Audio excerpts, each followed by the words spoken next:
Hello दोस्तों, मेरा नाम गगन है और मेरे चैनल में आपका स्वागत है। 2006 की सबसे परेशान कर देने वाली घटनाओं में से एक निठारी कांड भी है। नोएडा नगर पालिका में निठारी गांव भी शामिल है दोस्तों। इस मामले में यौन उत्पीड़न, हत्या, नरसंहार और नेक्रोफिलिया जैसे गंभीर अपराध किए गए थे। इस तरह के अनयूजुअल नेचर की वजह से ये केस मीडिया की नजर में आया। ये मामला 2005 और 2006 में निठारी गांव के बच्चों और औरतों के अपहरण की लगातार घटनाओं के बाद सामने आया। इस मामले की जब जांच हुई तो सभी हादसों की गुत्थी जो है वो धीरे धीरे सुलझने लगी और ये जांच पुलिस को सीधे मोनिंदर सिंह पंडेर के घर ले गई। साल 2003 में ऐसी खबरें आई थी कि नोएडा के सेक्टर 31 में निठारी गांव में बड़ी संख्या में महिलाएं और बच्चे एकदम से लापता हो जा रहे हैं। मोनिंदर सिंह पंडेर के घर में सुरिंदर कोहली के नौकर बनकर आने से पहले से गांव से औरतें और बच्चों के लापता होने की खबर सामने आई थी। पंडेर एक बिजनेसमैन था और निठारी गांव के सेक्टर 31 में उसका मकान नंबर D5 था।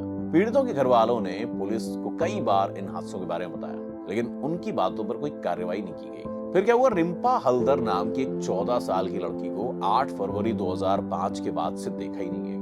उसके घर वालों ने कई बार पुलिस स्टेशन में रिंपा के लापता होने की रिपोर्ट दर्ज कराने की कोशिश की, लेकिन कोई कार्रवाई नहीं। भैया, हमारे इंडिया की पुलिस, वाह। क्रिकेट खेल रहे कुछ लड़कों को D5 के पीछे नाले में प्लास्टिक बैग में एक हाथ पड़ा हुआ मिला। जी हाँ, इंसान का हाथ। उनकी बॉल वगैरह चली गई। इस मामले की खबर पुलिस को दी गई, जिन्होंने इस कटे हुए हाथ को किसी जानवर का बता के गांव के लोगों से कहा कि चिंता करने की कोई बात नहीं है यार, वो सब इस हादसे के बारे में भूल जाएं। 7 मई 2006 को लापता पायल नाम की लड़की ने अपने पिता नंदलाल से कहा था कि वो मोनिंदर सिंह के घर पर जा रही है। पंडेर और उसका नौकर कोहली D5 में रहते थे, इसलिए नंदलाल पायल को ढूंढने के लिए पंडेर के घर चला गया। पंडेर और उसके नौकर ने नंदलाल को बताया कि उन्हें उस दिन पायल के यहाँ आने के बारे में कुछ उनके पास खड़ी थी, वहां से लापता ही नहीं है। नंदलाल अपनी बेटी पायल के लापता होने की रिपोर्ट दर्ज कराने गया था, लेकिन पुलिस ने रिपोर्ट दर्ज करने से मना कर दिया। 1 महीने तक पुलिस और पंडेर के घर के चक्कर लगाने के बाद जून 2006 में नंदलाल अपनी शिकायत लेकर उस वक्त के नोएडा SSP के पास पहुंच गया। SSP से जांच के आदेश मिलने के बाद पुलिस ने नंदलाल की बेटी पायल को ढूंढना शुरू कर दिया। पायल का फोन अब भी एक्टिव होने की वजह से पुलिस ने उसके फोन का पता लगा लिया। पायल के गायब होने से एक दिन पहले कोहली ने उसे फोन किया था। पायल के फोन की कॉल रिकॉर्ड्स निकालने के बाद कोहली का नाम सामने आ गया। अपनी जांच को आगे बढ़ाते हुए पुलिस ने कोहली को हिरासत में ले लिया, लेकिन पंडेर ने उसे बाहर निकाल लिया। कोहली से पूछताछ के दौरान पुलिस उससे कोई ऐसी जानकारी नहीं निकाल सकी जो उन्हें पायल तक ले जाए, पर इस हादसे में कोहली की भागीदारी साफ दिख रही थी। दोस्तों, इस वीडियो को लास्ट तक देखना, क्योंकि लास्ट अंत में आपका जो दिल टूटने वाला है, मैं क्या बताऊं, स्पॉइलर दे दिया मैंने। कोई बात नहीं, let's come back to the topic. Nandlal को भाई साहब पुलिस की जांच करने का तरीका सही नहीं लगा और 7 अक्टूबर 2006 को नंदलाल अदालत में पहुंच गया। इस मामले की जांच के लिए अदालत ने एक वारंट जारी कर दिया। अपनी जांच के दौरान पुलिस को पंडेर के घर के पीछे वाले नाले में इंसानी अवशेषों से भरे हुए बहुत सारे कूड़े के थैले मिले थे। 29 दिसंबर 2006 को बंगले के मालिक पंडेर और उसके नौकर कोहली को हिरासत में लिया गया। 30 दिसंबर 2006 को नाले से और कंकाल बरामद किए गए। हालांकि उनके घर के पीछे से पुलिस को इंसानी अवशेष और कंकाल जरूर मिले, लेकिन उससे उन्हें दोषी साबित करना मुश्किल था। यह ऐसा पूरे देश में आग की तरह फैल गया।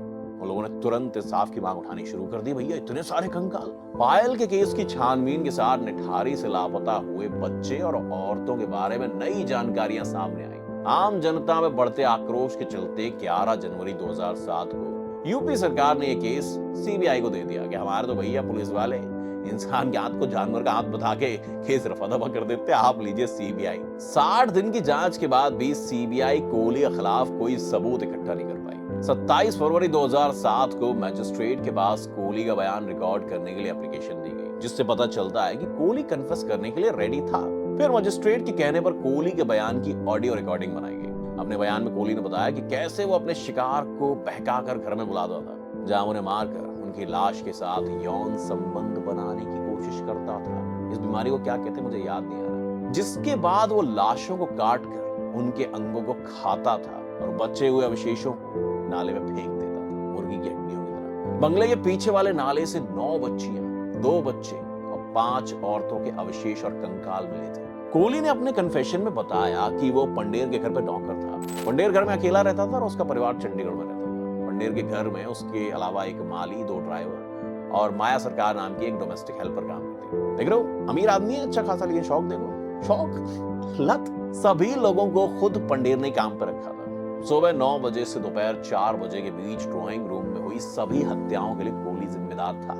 हर हत्या के बाद वो लाश को सबसे ऊपरी मंजिल पर बने बाथरूम में ले जाता था, जहां उनके छोटे छोटे टुकड़े कर देता था। शरीर के कुछ अंग पकाकर खाने के बाद, जी हाँ खाता था, वो ड्राइंग रूम की सफाई कर देता था, लेकिन बाथरूम को ऐसे ही छोड़ देता था। इस बात पर यकीन करना थोड़ा मुश्किल है दोस्तों कि घर में इतना कुछ हो रहा था, लेकिन पंडेर और घर के किसी नौकर को पता ही नहीं था इसके बारे में। उन्होंने तो ऐसे ही बोला, इन बातों पर कभी ध्यान नहीं दिया।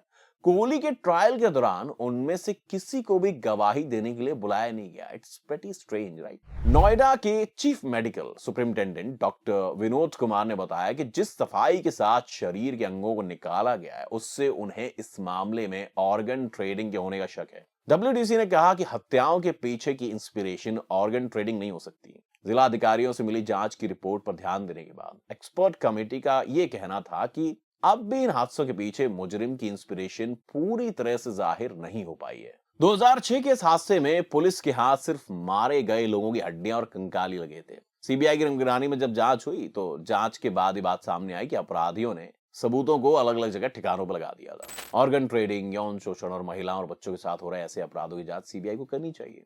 डोनर और रिसीवर दोनों की पहचान करने के लिए नोएडा के हॉस्पिटल्स में हो रहे ऑर्गन ट्रांसप्लांट्स के रिकॉर्ड की जांच करनी जरूरी है दोस्तों। इलाहाबाद हाईकोर्ट ने मोरिंदर सिंह पंडेर को मौत की सजा खारिज करते हुए उसे 10 सितंबर 2009 को रिहा कर दिया। ट्रायल के दौरान इन हत्याओं में उसे कोहली का साथी बताया गया, लेकिन उसके खिलाफ कोई कड़े सबूत ही नहीं मिले। पंडेर को रिहा कर दिया गया, लेकिन इलाहाबाद हाई कोर्ट ने उसके नौकर सुरेंद्र कोहली को मौत की सजा सुनाई। फिर क्या हुआ दोस्तों? सुप्रीम कोर्ट ऑफ इंडिया ने 11 फरवरी को दोनों मुजरिमों को मौत की सजा सुनाई। जुलाई 2014 में कोहली ने इंडियन प्रेसिडेंट से माफी की गुहार लगाई, लेकिन उसकी गुहार को खारिज कर दिया गया। निठारी में अदालत ने 3 सितंबर 2014 को कोहली का डेथ वारंट जारी कर दिया गया। गाजियाबाद के दासना जेल में फांसी देने की फैसिलिटीज नहीं थी, तो 4 सितंबर 2014 को कोहली को मेरठ की जेल में भेज दिया गया। 12 सितंबर 2014 को फांसी होने वाली थी, लेकिन एक याचिका जारी होने के बाद सुप्रीम कोर्ट ने कोहली की फांसी की तारीख को 1 हफ्ता आगे और बढ़ा दिया, जिसके बाद आधी रात को अदालत ने कोहली की फांसी पर रोक लगा दी। Chief justice of India HL Dattu ने 29 अक्टूबर 2014 को कोहली की फांसी की सजा की समीक्षा करने से मना कर दिया। उन्होंने कहा कि इस मामले में अदालत से कोई गलती नहीं हुई है। हालांकि चीफ जस्टिस DY चंद्रचूड़ और जस्टिस PKS बघेल की देखरेख में हुई हाई कोर्ट की बैठक में 28 जनवरी 2015 को कोहली की दया की अपील को ध्यान में रखते हुए उसकी फांसी की सजा को उम्र कैद में बदल दिया गया। 24 जुलाई 2017 को गाजियाबाद की अदालत में हुई CBI सुनवाई में कोहली और पंडेर को मौत की सजा सुनाई गई। इन हादसों के बाहर आने के 17 साल बाद अपील करने पर 16 अक्टूबर 2023 को कोहली और पंडेर को रिहा कर दिया गया। मैंने कहा था ना आपको, वीडियो के अंत में मायूसी होगी। उनकी अपनी गवाही को छोड़कर कोई सबूत ना मिलने की वजह से इलाहाबाद हाई कोर्ट ने दोनों को रिहा कर दिया। उनकी अपनी गवाही, जिसमें उन्होंने कहा था कि हाँ हम सारा कांड किए हैं। इस पूरे केस का पूरा देश इंसाफ मांग रहा था। उस केस में ऐसे मोड़ ने हर किसी को चौंका दिया। इस फैसले के बाद सिक्योरिटी गार्ड पप्पू लाल ने कहा कि हमारे पास इतने पैसे नहीं है जो हम न्याय के लिए इतने साल तक लड़ सके। इन हत्याओं में पप्पू प्रसाद की 8 साल की कन्या मारी गई थी, बेटी छोटी सी दुर्गा प्रसाद, जिनकी 7 साल की बेटी इन हादसों का शिकार बनी थी। उन्होंने कहा कि भले ही इस अदालत ने उन शैतानों को छोड़ दिया है, पर इससे भी बड़ी भगवान की अदालत है, जहां उन शैतानों को उनके पापों का हिसाब देना पड़ेगा। मुझे यह बात बोल के बिल्कुल भी मजा नहीं आ रहा है, क्योंकि कानून के हाथ कहते हैं लंबे होते हैं और ये लोग बच के भरी हो गए 2023 में। It's pretty shameful. आप सब अपनी राय नीचे कमेंट में लिखिए और हमें बताइए कि इस नरभक्षक को रोकने के लिए कौन कौन से कानून बदले जाने चाहिए। साथ ही ऐसे और भी केसेस सामने लाने के लिए हमारे चैनल को लाइक, शेयर और सब्सक्राइब करना ना भूलें। आपको कोई ऐसा कांड मालूम है जो आपके दिल में ठीस रह गई हो? हम उस पर वीडियो बनाना चाहेंगे। Thanks for watching. मेरा नाम गगन है। वीडियो देखने के लिए धन्यवाद।